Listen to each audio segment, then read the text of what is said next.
दोस्तों, हरियाणा के भिवानी के लोहारू में प्ले स्कूल में पढ़ाने वाली टीचर मनीषा का आज होगा अंतिम संस्कार।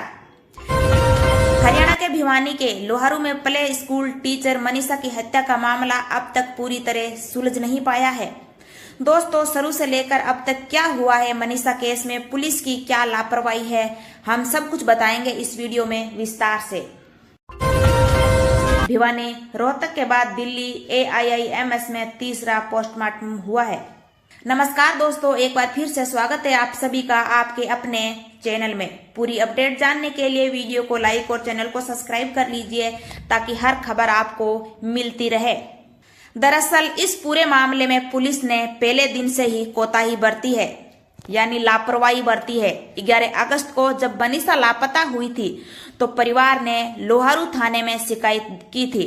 इस पर पुलिस ने रुचि नहीं दिखाई और पिता से कहा कि उसकी बेटी भाग गई होगी और जल्द ही घर लौट आएगी। इसके बाद 12 अगस्त को केस तो दर्ज कर लिया गया, लेकिन मनीषा की तलाश में पुलिस ने कुछ नहीं किया। ये लापरवाही ही है।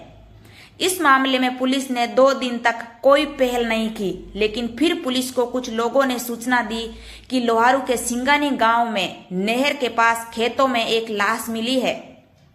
इस पर जांच में पता चला कि यह लाश ढाणी लक्ष्मण के बेटी मनीषा की है। शव की शुरुआती जांच में कहा गया कि मनीषा की बेरहमी से हत्या की गई है।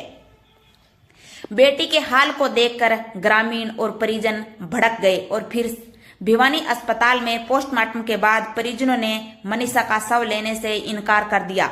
मामले ने तूल पकड़ा और पुलिस की लापरवाही की खबरें उजागर हुई तो सैनी सरकार ने SP मनवीर सिंह को पद से हटाया और लोहारू थाने के 5 पुलिसकर्मियों को सस्पेंड कर दिया।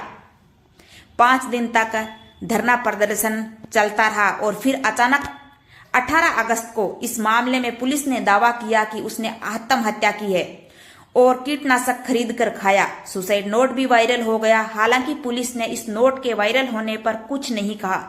परिजन फिर भड़क गए। रोहतक PGI में शव की जांच में रेप की भी पुष्टि नहीं हुई। इस पर पूरे प्रकरण को लेकर IGY पूर्ण सिंह ने कहा कि पहले दिन ही शव के पास बैग से नोट बरामद हुआ था, लेकिन पुलिस ने जांच के चलते ये बात नहीं बताई। हालांकि सबसे बड़ा सवाल है कि फिर 5 दिन बाद पुलिस ने सुसाइड की बात क्यों कही। अहम बात कि पुलिस ने सुसाइड नोट अगर पहले दिन मिला था तो फिर हत्या का मामला क्यों दर्ज किया।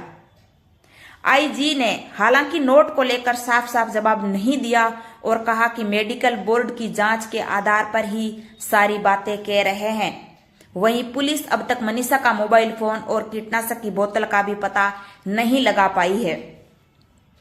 इस मामले में पुलिस का दावा है कि बेटी ने एक दुकान से कीटनाशक खरीदा, लेकिन अब तक पता नहीं चला है कि कौन सी दुकान से खरीदा और ना ही उस दुकान की तरफ से भी कोई प्रतिक्रिया आई है।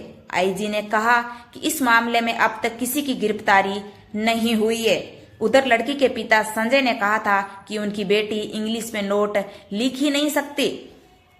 मनीषा हत्याकांड में पुलिस की लापरवाही ने सारा मामला तूल पकड़ गया और करीब 8 दिन बाद भी अंतिम संस्कार नहीं हुआ तो सरकार ने मामले की जांच CBI से करवाने की सिफारिश कर दी थी। पुलिस पर लोगों को विश्वास ही नहीं रहा और इसमें CM नाइक सैनी को मजबूरन CBI को जांच देनी पड़ी थी। भिवानी की लेडी टीचर मनीषा का शव मिलने के 8 दिन बाद गुरुवार यानी आज 21 अगस्त को उसके गांव ढाणी लक्ष्मण में अंतिम संस्कार होगा। इसके लिए सुबह 8 बजे का टाइम तय किया गया है। मनीषा के शव को भिवानी के अस्पताल से पहले घर लाया जाएगा। यहाँ अंतिम रस्में करने के बाद गांव के शमशान घाट में अंतिम विदाई दी जाएगी।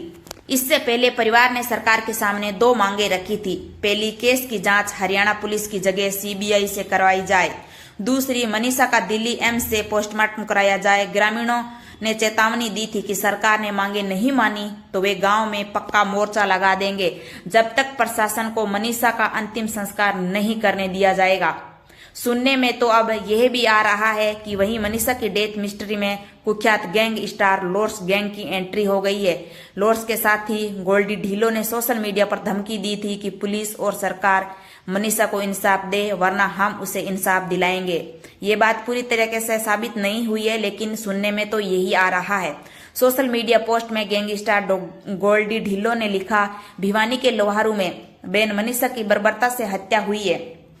पुलिस और सरकार इंसाफ दे, नहीं तो हम बहन मनीषा को इंसाफ दिलाएंगे, चाहे गलती करने वाला कोई भी पावरफुल आदमी हो।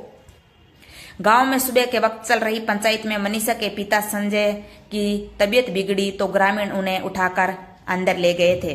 ग्रामीणों के अल्टीमेटम के बाद जांच सीबीआई को सौंपी थी। ग्रामीणों के अल्टीमेटम के बाद सीबीआई नायब सैनी ने सोशल मीडिया एक्स पर लिखा था कि परिवार की मांग पर केस की जांच सीबीआई को सौंपी जा रही है। इस मामले में पूरा न्याय किया जाएगा।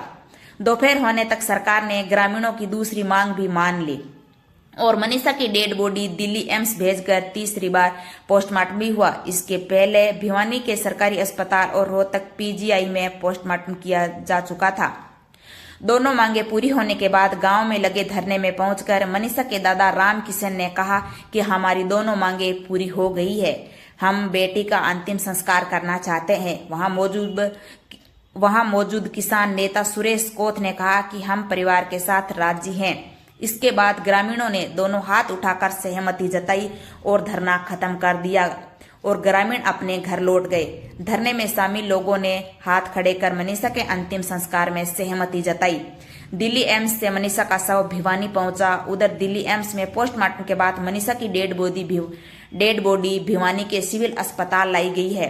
रात में बॉडी यहीं रहेगी, सुबह परिजन उसे संस्कार के लिए लेकर जाएंगे। इस मौके पर भारी भीड़ जुटने की संभावना है। मनीषा के अंतिम संस्कार को लेकर पुलिस भी अलर्ट मोड पर है। सरकार यहां पहले ही 19 अगस्त की सुबह 11 बजे से 21 अगस्त की सुबह 11 बजे तक इंटरनेट बंद कर चुकी है। इसके अलावा गांव के चारों तरफ पुलिस और रैपिड एक्शन फोर्स तैनात कर दी गई है। गांव से 5 किलोमीटर दूर दगा रोकू वाहन भी खड़े कर दिए गए हैं। दोस्तों, इस पूरी चर्चा पर आपकी क्या राय है? आपको क्या लगता है कि ये मर्डर है या सुसाइड है? आपकी जो भी राय है हमें कमेंट करके जरूर बताएं।